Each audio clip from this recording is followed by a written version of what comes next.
Good morning, folks, and welcome back to what is becoming a series of reacting to all of these Elden Ring lore videos. And I say reacting like there's some intentional thought going into that, but I'm mostly just watching these lore videos because I want to understand what the hell this game I just played is, because the lore is so deep. And I guess all of you are enjoying that, so we'll keep bringing you along for the ride, I guess. And so far, the comments have been very supportive, though honestly, there's room for you to be more judgmental of my stupidity. I'm not saying to be mean. I'm just saying there's cushion there. Folks, we are on video 3 of Prepare to Cry, and this is the Age of Despair, which I flicked through the opening scenes just a little bit to figure out what this was. I haven't watched it. This is still a first reaction. I just flicked through because I wanted to know like what we were talking about here, and I guess it's Morgot. Who's Morgot? Some people can't take a joke. Anyway, folks, let's get started here. Before the Erd Tree started to die, it was considered to be eternal. And before the... Yeah, before the dude died, everyone thought he was immortal. I'm sorry, like just the delivery. It's such a... It's... the Erd Tree, there was the crucible, a chaotic melting pot of primordial life that served as the Erd Tree's primal vital energies. America. It birthed creatures of feather, breath, tail, and horn. Aspects of this crucible were considered to be divine. That is, until civilization advanced. And those deemed misbegotten were enslaved. So this actually, so I'm going to briefly be serious. This very heavily mirrors Aboriginal and Native populations, like Native Americans in the United States, tribes across Africa, Aborigines in Australia, where they were there first. And now in this, obviously, these are, these winged and misbegotten, they look, horrible. And so that's, where the metaphor doesn't extend to that point. So don't take it to a ridiculous place. But eventually the Golden Horde are these soldiers who look like Godfreys. Or I guess Godric's at this point, the orange and green, they're the first ones you meet. Eventually they become more technologically, strong, they do all this, and then they start taking over. Like, so one of the things that makes this lore so beautiful is that it mirrors reality. Like the things that grow and happen historically, we know are what grow and happen. This is done through the lens of, oh, well, these are humans, these are us, and those things are just monsters. And it's like, are they though? Are they? For during Marika's golden age, aspects of the crucible were deemed signs of devolution, and those that harbored them, abominations. Many fell Omen had their Sorry, it wasn't the horns. Babies just freaked me out. horns excised, and the few that survived were hunted by the Omen killers, butchers of twisted conscience. I feel like the Omen killers spend more time Godfrey hunting me. and Queen Marika herself gave birth to Omen twins. Yeah. If such powers could birth Omen, then could they really be so far from grace? Was the crucible not at the heart of the Erd Tree? Marika's Omen children would not have their horns excised, but they would be shackled far beneath the earth. So close to the Erd Tree, and yet so far. Actually, that might have been Morgot or Margot. There's so many names. Don't be mean to me. Eventually, Marika's faith in her own golden order waned. The rune of death was stolen. The first demigod was killed, and Lord Godfrey was exiled. Marika would go on to shatter the Elden Ring, spurring her children to action as the lands between lost its blessing.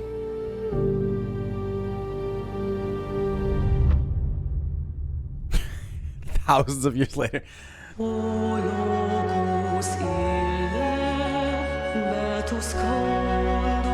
Alas, that land once blessed, now has diminished. We, betrothed, destined to be mothers, now become repulsive. These things sing so beautifully. If you haven't seen my VODs, they sing so beautifully. I don't even remember exactly what my clip was, but I was like, oh, something wonderful. Oh, no. No. It's bad.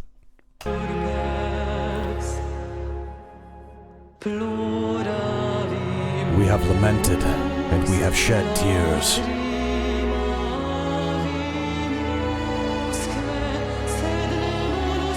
But no one consoles us. Golden One, at whom were you angry? In the shattering war that followed, only Mikola would attempt to bring peace with his Halig tree, but the other demigods would fight for the shards of the Elden Ring. Okay, this has been done, so tell me in the comments where. I would absolutely watch boss versus boss fights. Oh, that'd be so good. Godric the Golden would attempt a coup, which failed, forcing him to flee from Lindell, for a sibling had emerged from the sewers with the right to great power. Rykard would commit a grave blasphemy and seek to devour the very gods, just as he had been devoured himself. Is there a connection between Rykard and Mesmer? I mean, it's just snakes, but they're both insane, which everyone in Elden Ring is insane. I don't know, just curiosity. And Princess Rani, having slain her own flesh, would hide away, the fate in her stars halted by Radahn, said to be the mightiest of the demigods, with no one as his equal. But Malenia would journey south to challenge him, and though their war scarred the land itself, there would be no victor. Meanwhile, Mohg would emerge and rip Malenia's brother from the Halig tree, taking him far away, to the seat of his coming dynasty. And so, Malenia would return, carried on the back of a faithful knight, to find her brother gone, with all the Halig tree left praying. When it comes to stories like this, one of my favorite things that movies, books, well, I mean, books usually do better, but like movies and TV series, like they cut too much. Like they'll have like 5 characters, and it's like, no, you need 50 characters. Like so this unnamed knight that brought Malenia back, like these characters, like it showcase, like, it's one of the best ways to build the character itself, because you learn so much about Malenia by having a loyal knight who goes into what happened, this cataclysm in Caelid with Radahn and Malenia, finds Malenia and drags her alive. That's heroics. And those type of minor characters never get attention. Like that could have been a quest line all on its own. For his homecoming. So in the end, there would be no victor, and the demigods lingered, without the will or strength to change their fate. So this is why I was so confused about the game, because it's this thousands of year progression. They have all just finished warring and beating the shit out of each other, and I'm walking into that. The reason they all seem stagnant, they're in their castle. Radahn is being insane over there. This is happening over there. The reason it feels like why is nobody interacting with each other? Because they just finished brutal conflicts. And they're just taking a slight breather. And I walk in, I'm like, you guys are weird. Like, you don't even seem to recognize the other people there. Meanwhile, they're like, we've been warring for thousands of years. It's been 2 days. Tarnished would return, wild exiles, now led by grace once lost, to break the tenuous stalemate of the demigods. A stalemate held in place by King Morgot, defender of the Erd Tree, and last of all kings. And as war continues in this broken world, all would ask themselves, Queen Marika, at whom were you so angry? Why? Great transition.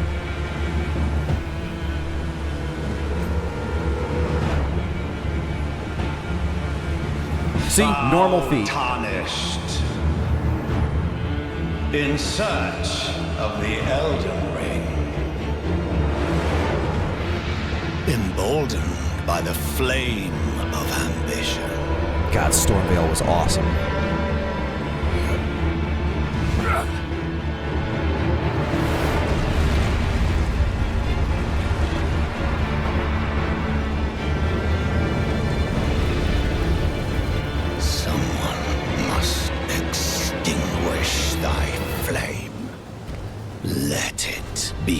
Morgot the Fell.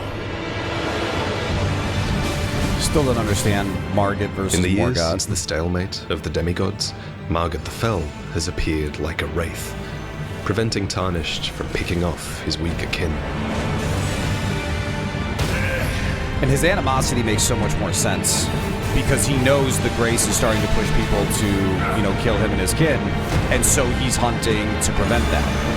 Instead of it just being, "This is my castle, why are you here? I attack." Again, the motivation is so deep.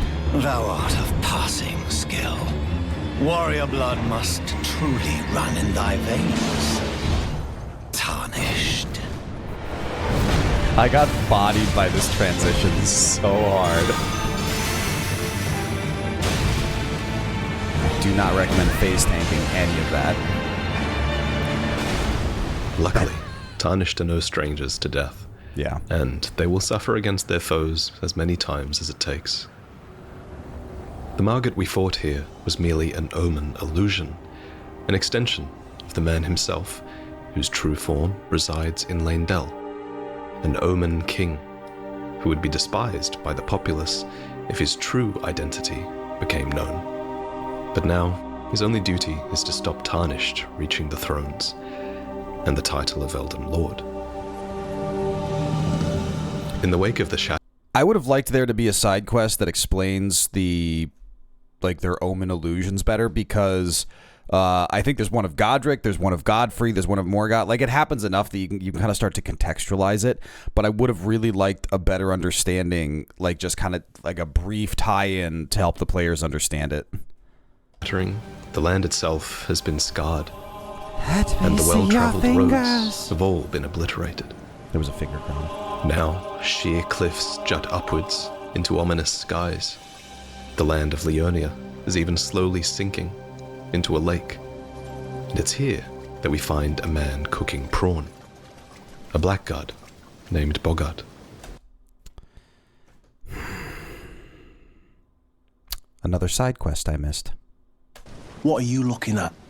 You trying to start something, mate? You're Tarnished too, ain't you? Can you see it then?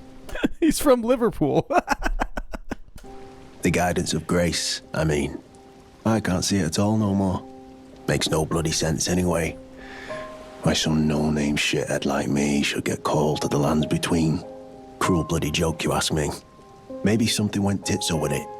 Maybe it's been broke for a good long time. Many Tarnished were called back to the lands between, and here their crowns would be warranted by strength and little else. Because, for all its claims to true order, the Greater Will did not distinguish between the Tarnished beckoned by grace. Their thoughts, their ambitions, nothing seemed to matter. And what better example of this is there than the Dung Eater? A legend, yes, but one reviled by the masses, up until the very moment that his grace was returned. Now the Dung Eater torments the city of Lindell. There's even evidence that he tortured someone at the fortified manor, where the true Round Table resides. It's little wonder, then, that his vengeful spirit appears in our hub world, a place that calls... Hold on, where's the fortified manor where the true Round Table resides? That doesn't ring a bell to me. ...to Tarnished of all kinds, whether they're legends or otherwise. I need to warn you about something. A little while ago, someone started lurking in the wing on the opposite side of the Round Table, and I can hear, from all the way over there, the howling and wailing of spirits in fear of a curse. I can even hear the repulsive twisted malice in itself. A plethora of spirits in an unceasing cacophony. I never understood why the Round Table, like they had free time. Like, why didn't anyone just do a little bit of cleaning? There are literally like 300 corpses in this wing over here. Like, we're just going to leave that? The smell must be ungodly. I can't even imagine. How much suffering inflicted to who knows how many souls. Not even the grafting caused anything like this to happen.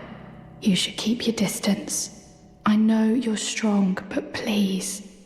Her and Hugh were a beautifully written story. You get what's coming. Have you ever felt the curse? With your whole being?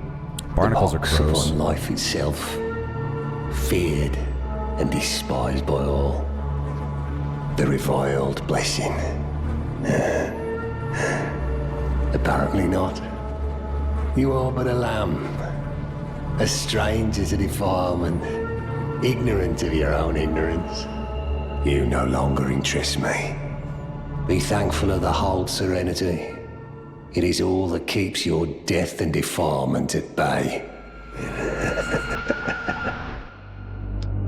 The only NPC I ever killed. The Dung Eater. He certainly leaves a lingering impression. His sword is fashioned from the backbone of a malformed giant. His armor resembles an Omen, but with its horns cut off. His form reflects the landscape of his mind. That is to say, he is suffering. He is persecution. But he only has the mind of an Omen. Others are born with the body to match, and are held to be a punishment for making contact with the crucible. They are called misbegotten, and Omen, and denied rebirth via the Erd Tree. For in the lands between, death is not the end. The Erd Tree is not just the dominant faith, it is where all honest souls desire to return. To be removed from the Erd Tree's cycle of death and life, to many, that is the worst thing imaginable. That is the Omen curse. Here, in the fields of the Altus Plateau, a second Omen illusion stands watch, and it was here that a great battle was fought to repel Godric the Golden when he sought to return to Lindell. And just down the way, Erd Tree sentinels grasped torches that were furnished by Morgot himself to prevent Black Knife assassins from sneaking into the capital. Morgot gave everything for the Erd Tree, only to see a golden light shining in tarnished eyes. And despite Morgot defending Lindell against rebellion, blasphemy, and assassination, that golden light drives the tarnished to slay him. I can see how that would piss someone off.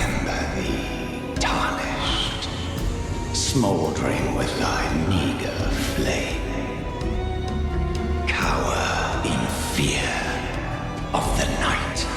The hands of the fell Omen shall brook thee no quarter. It's hard to go through this world and not question the very grace that guides you.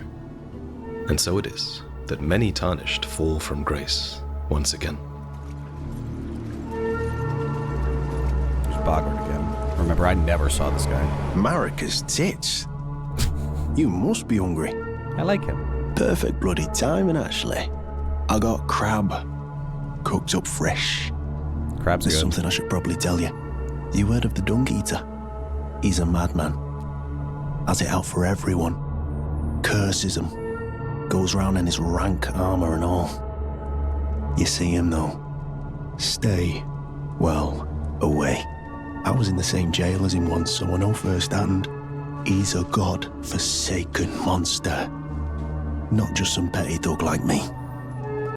The line "godforsaken" I think gets overused so much, like, because it rarely has anything to do with like divinity or deity, but like in this world, godforsaken has like so much more depth to it. He's a killer. Kills people and curses the souls. Does all sorts of shit to the corpses to keep them cursed forever.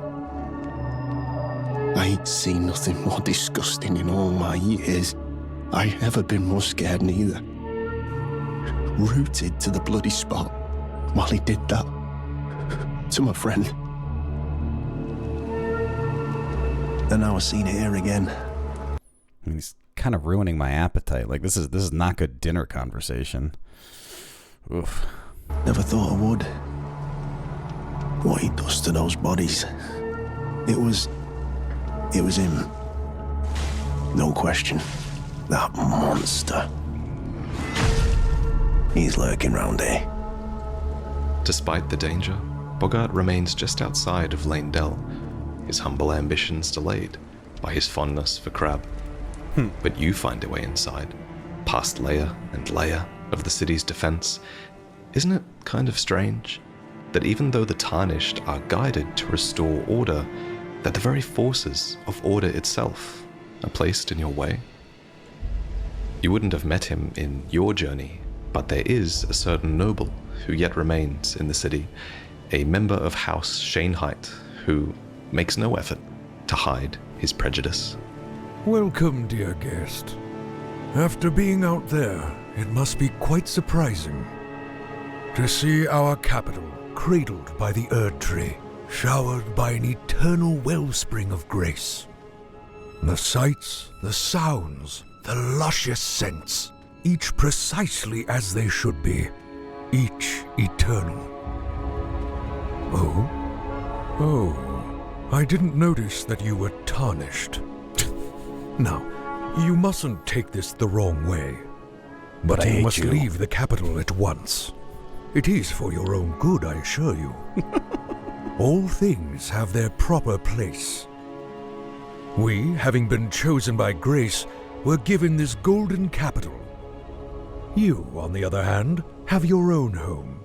Good God. So, folks, I'm a little OCD myself. I think OCD is honestly, in some levels, I'm not suggesting that people who have OCD are living the dream, but in some levels, OCD is beautiful for the way it, it creates patterns and order, not the compulsive part, but like the pattern nature of it. But I do think obsessive compulsive disorder and racism, not an awesome combo. Not a good look from Golden Order Iron Face Mask dude, who, by the way, apparently gave instructions to make sure that with this mask over his face, he still looked 1,000,000 years old with these wrinkle lines. Which is a far cry from here. So far, in fact, that it cannot be further marred by your touch. What an asshole.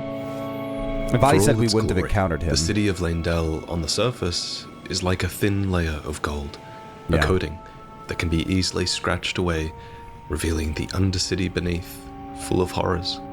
Here in the sewers, Omen are shunned, all for the mere crime of being born, simply because they were born with aspects of the crucible, that same crucible that was once the primordial form of the Erd Tree. If only the people of Lindell knew the true identity of Morgot, the Lord of Grace, who now rules over the city.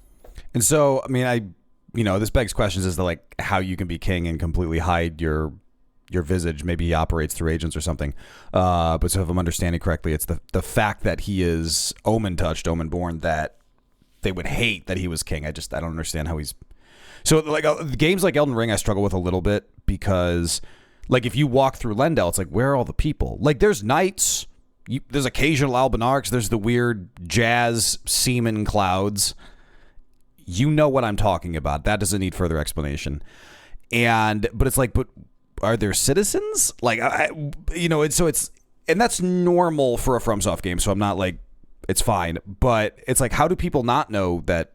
Like, how do they not know who their king is? Like, who's giving orders? Like, who, the economy? Like, is there an economy anymore? Like, do people need food? I don't know. Do you remember, back at Castle Morn, that there was a spirit who feared his body being eaten by the misbegotten? Yes, to I him, do remember this. There was nothing worse than being disgraced in such a way. But nothing is worse than the seedbed curse, which the Dung Eater cultivates upon those that he kills. A tender pox, afflicted with omen horns, that afflicts the host in such a way that it ensures that the curse will be passed on to natural-born children instead. Did he just say a tender pox? Those two words can't go together, right? Instead, creating an infectious population that will never know grace.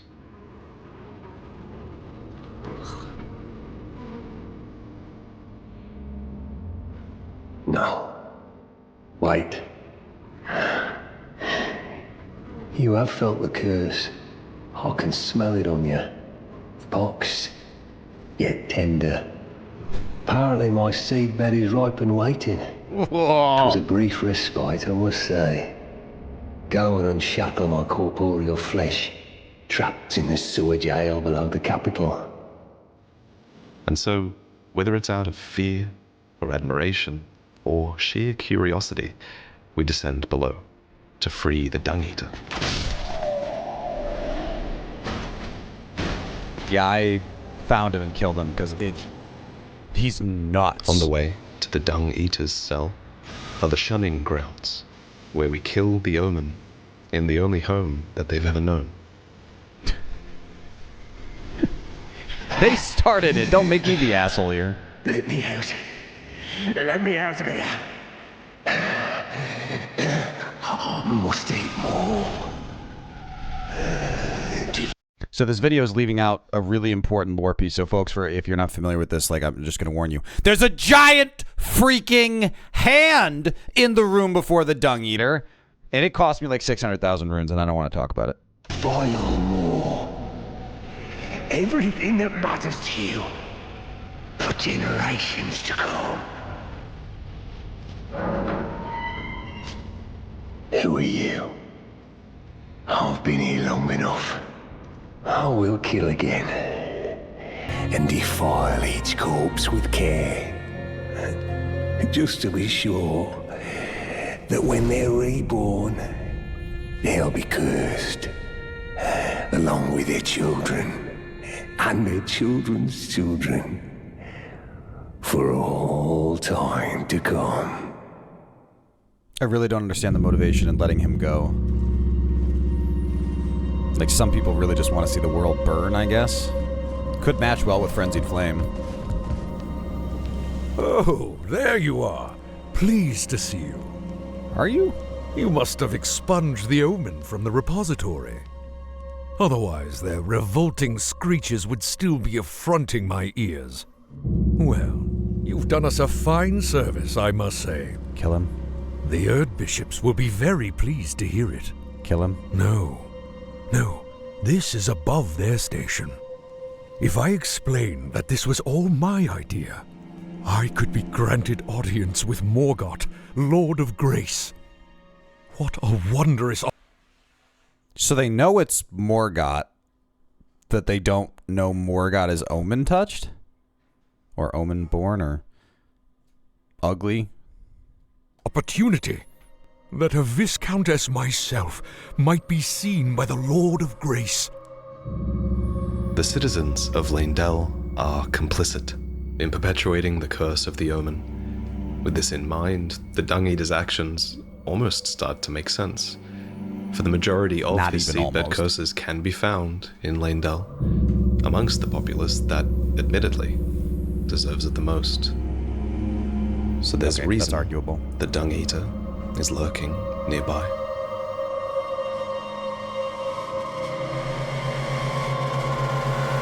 No, Bogart, run! Shh! It's a game. It's a game. Fuck you, Vaati. No! Serves me right. Fitting bloody end. How? For a jumped up little shit with big ideas. Help me out. Put him Would down. you, mate? I don't want to get cursed. Just let me die. I don't want to live like this. Not anymore. So, please. Defiled by the seedbed curse, Morgot is severed from grace, against his will. The Erd Tree rejects his body and soul, and so his grace is lost, just like the Omen.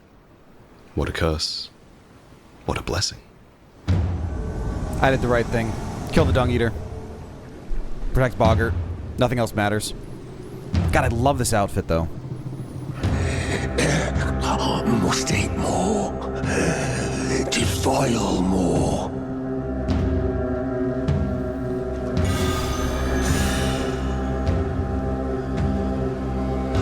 I am the Dung Eater, a scourge upon the living.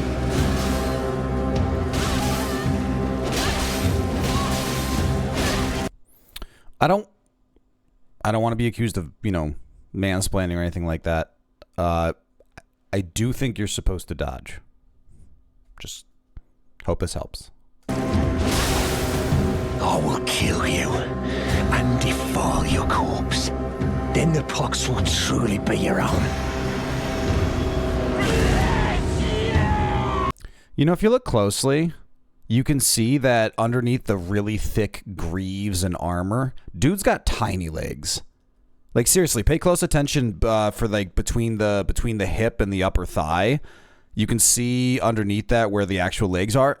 Dude has been skipping leg day. Very embarrassing. Never unsee that.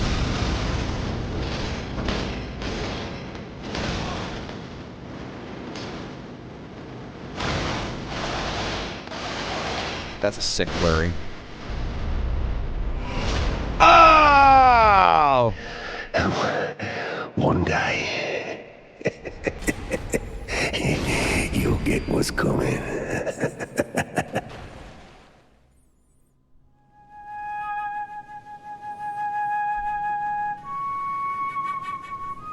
I admire your fingering.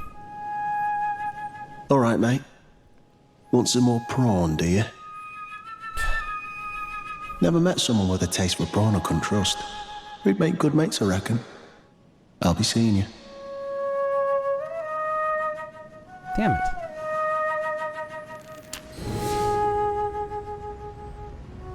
That was prawn. Oh, kill him. Kill our lord. He is a stain upon all things golden. Kill Morgot, kingly impostor. Kill him first. Thank you.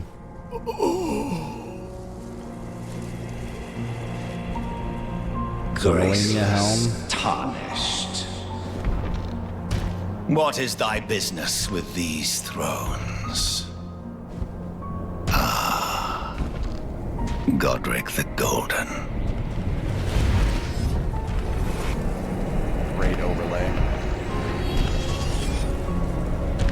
Because that's not in the game, but that's beautiful. The game should have done that, though.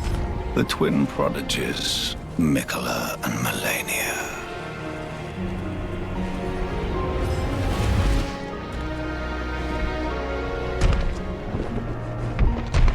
Dude has wild feet. General Radahn. Are there any pictures Praetor of, Rykar. Are there any pictures of Radahn where he hasn't been, like, fully impaled by, like, 16 spears? Because dude's just wearing him around like he's a porcupine. Also, Riker's just insane. He looks like a snail fucked a snake, and it's just everything about it freaks me out. But because I know it's obligatory. Together! There, that one's for the fans. Speaking of the fans, folks, I was thinking today, let me know how many pets you own in the comments, and that way I'll know you're a real one watching the whole video. If I leave these only at the end, if I leave these little breadcrumbs only at the end, people start to skip ahead. No. Secrets. Secrets. Luna Princess Rani.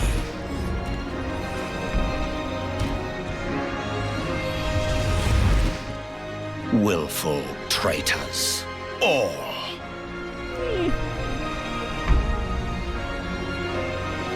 Thy kind are all of a piece.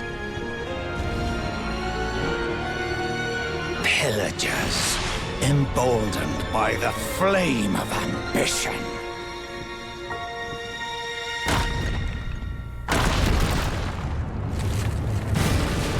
Have it writ upon thy meager grave. There's a sick sword. Felled by King Morgot, last of all kings. There's the shackle. Which I never really used the shackles. They didn't really do anything.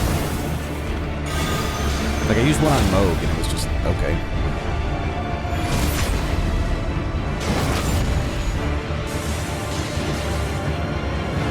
Panic roll. Panic roll.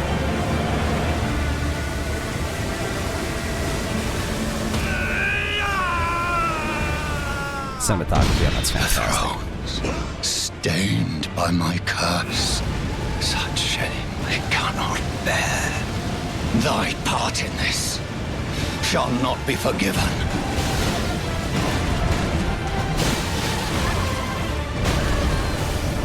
I really gotta try a shield run. Just stand there and block. Oh! I don't think he ever did that to me. May the curse seep to thy very soul. I mean, that's rude. The curse is said to be stirring within you. Of course it is, if you've willingly followed the Dung Eater this far. Okay. That's what I was just... Okay, so it's because in this storyline they let the Dung Eater out. So that at the end, a new order might begin. It's an ending defined by the curse that the Golden Order brought upon the Omen and brought upon itself. With a dead Erd tree, a pockmarked sky, and a festering population. In his insanity, the Dung Eater seems to believe that we're his equal. I guess, how else could we hold on to his seedbed curse and fight him off as well? There you are. You warded off my blessing, despite the curse stirring within you. No one has succeeded in that before. How? I thought. Then it hit me that you are, in fact, me. And I am the Dung Eater. It is my flesh that must receive the blessing. Some god-awful foreplay.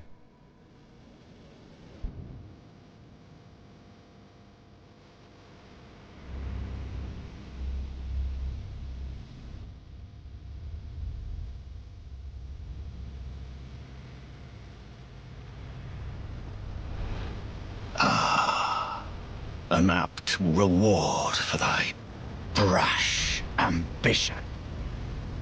I see thee, little tarnished.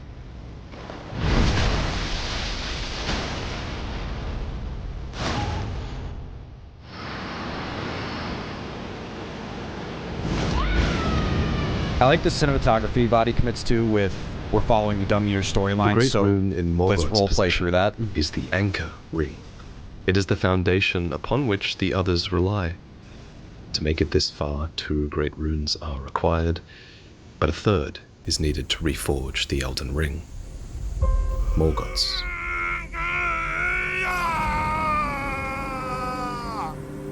The other demigods all had what Morgot was denied from birth: the Erd Tree's grace, a mother, and a fate to call their own.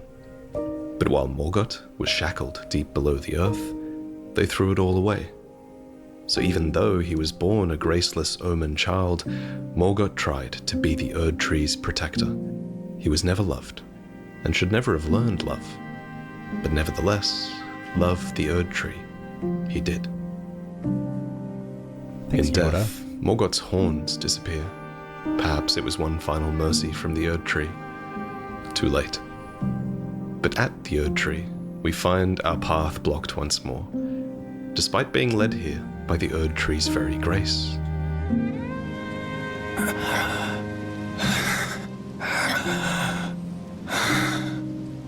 Tarnished. Thou but a fool. The Erd Tree wards off all who deign approach. We are all forsaken. None may claim the title of Elden Lord. Should I grow mutton chops? Not really relevant, but just... Okay. Thy deeds shall be met with failure, just as I'm gonna be honest, I don't remember curb stomping Morgot.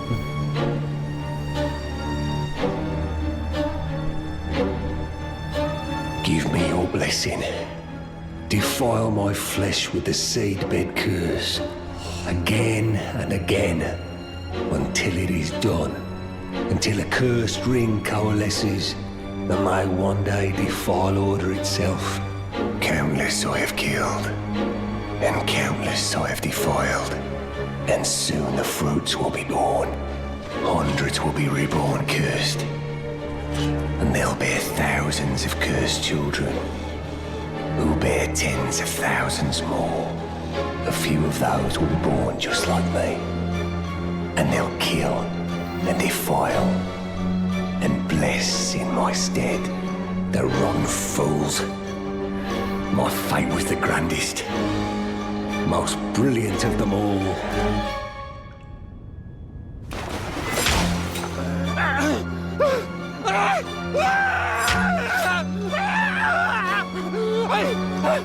Unleash it upon them! A curse blessings to war!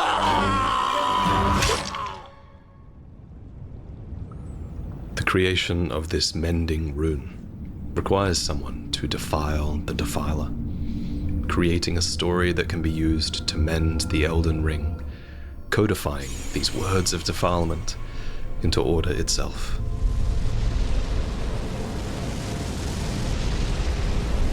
I mean, how it comes about is deeply disturbing, but there is something to be said about, hey, let's all just be Omen people.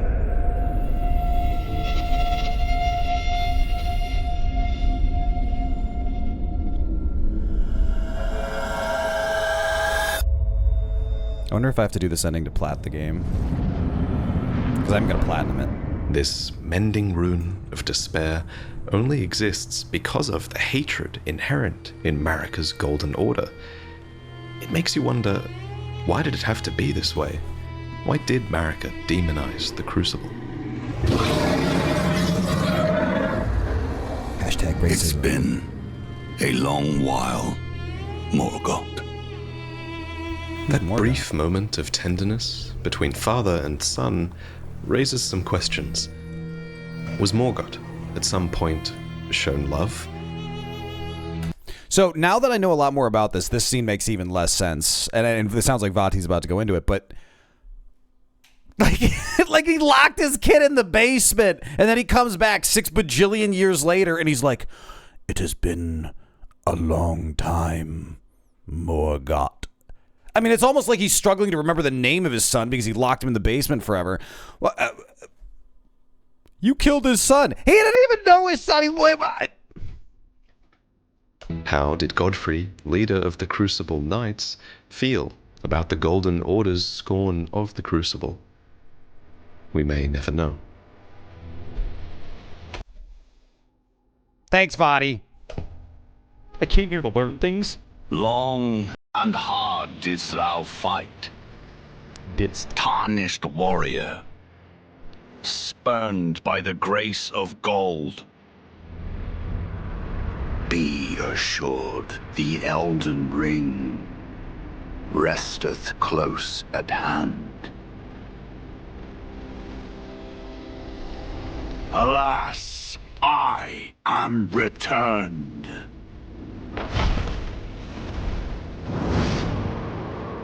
I would have liked a little more setup for Godfrey so we could appreciate, oh shit, that's Godfrey. Once more. Because it all makes sense now, but prior to that it didn't. Upon my name as Godfrey, the first Elden Lord. Enough of this kingly folly.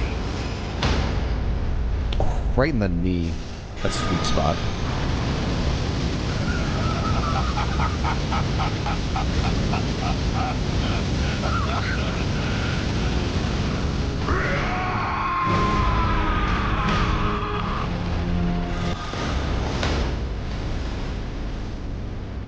All the crucible abilities.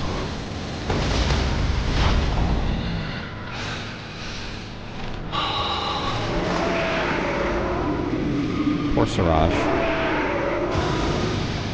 A true warrior thou art.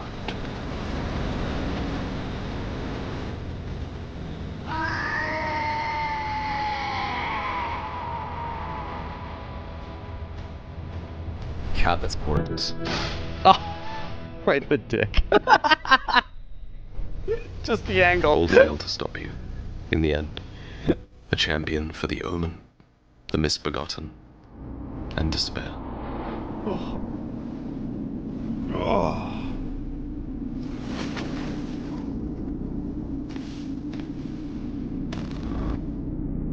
Great flicker. Okay, so we put the head on, and then you get to choose all of your endings. I screwed this up the first time.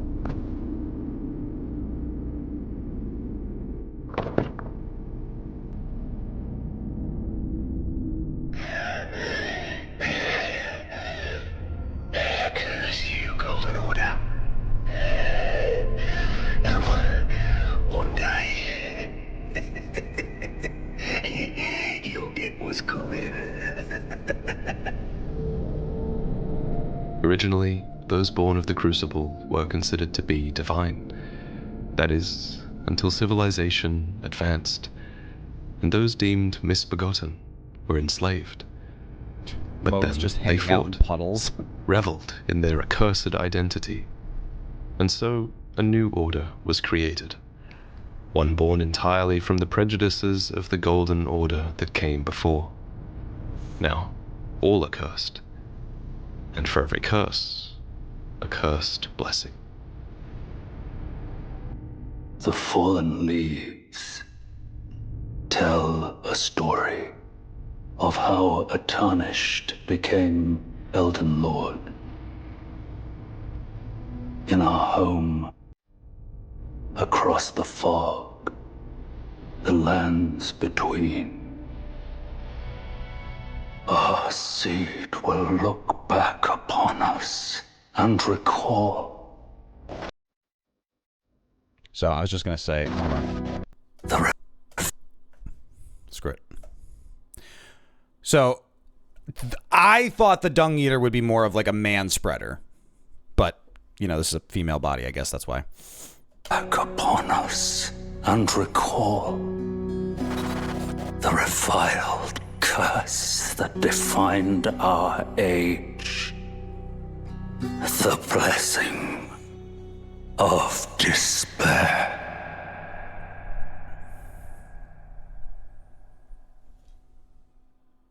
I'm gonna pause on that. Yeah, Miss Pap 1, the cinematic, that's the third video we've seen with that. John Devlin, Xavier Lasso, Arcane Bard Audio, and Sekiro Dubby. This is outstanding. Outstanding stuff. I think this is the third Prepare to Cry series video. I think the first one's the only one that I was like, oh my god. Like, the loss of Boggart's sad, but I think Frenzied Flame, well, I guess there's the Bards.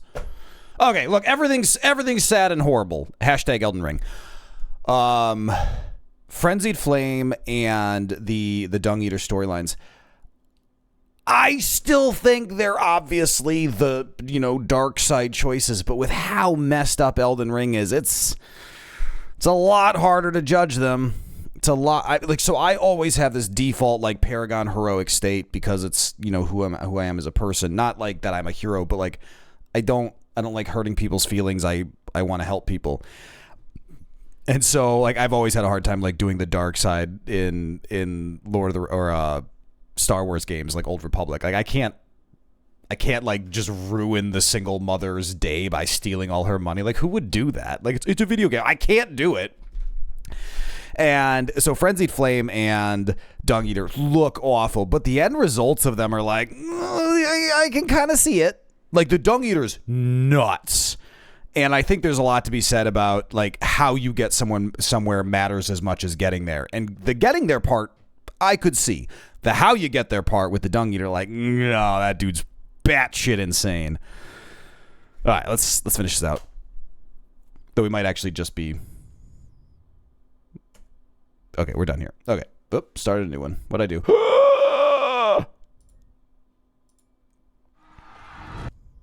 Ooh, Age of the Duskborn. No, we're not going into another one right away. We're not going into another one right away.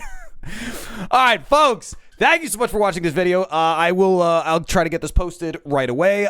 Tomorrow is Saturday. So Saturday and Sunday, I probably won't do morning coffees with these. I have plans.